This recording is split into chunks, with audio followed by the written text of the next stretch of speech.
Hong Kong আন্তর্জাতিক বিমানবন্দরে ভোররাতে এক ভয়াবহ দুর্ঘটনা ঘটেছে। দুবাই থেকে আসা একটি কার্গো বিমান রানওয়ে থেকে পিছলে গিয়ে সরাসরি সাগরে পড়ে যায়। এই দুর্ঘটনায় নিহত হয়েছেন বিমানবন্দরের 2 কর্মী।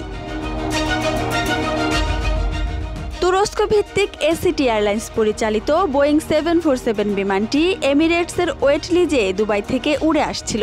ভোর 3টা 50 অবতরণের সময় বিমানটি নিয়ন্ত্রণ হারিয়ে উত্তর দিকের রানওয়ে থেকে ছিটকে যায়। ধাক্কা লাগে একটি নিরাপত্তা টহল গাড়িতে, তারপর সোজা গিয়ে আছড়ে পড়ে সাগরে।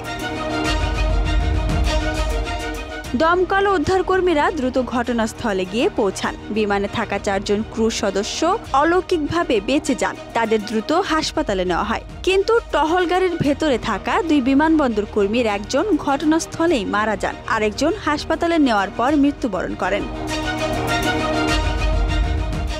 দুর্ঘটনার পর উত্তর দিকের রানওয়েটি সাময়িকভাবে বন্ধ করা হয়, তবে বিমানবন্দরের অন্য 2টি রানওয়ে সচল ছিল। দুর্ঘটনার পর ঘটনাস্থলে দেখা যায় বিমানের শরীর 2 ভাগে ভেঙে গেছে এবং তার একটি অংশ সাগরের পানিতে ডুবে রয়েছে। জরুরি স্লাইড নামানো হয়। চারপাশে দমকল ও পুলিশ সদস্যদের তৎপরতা দেখা যায়। কর্তৃপক্ষ জানায়, দুর্ঘটনার সময় আবহাওয়া ও রানওয়ের অবস্থা স্বাভাবিক ছিল। দুর্ঘটনার কারণ অনুসন্ধানে আনুষ্ঠানিক তদন্ত শুরু হয়েছে।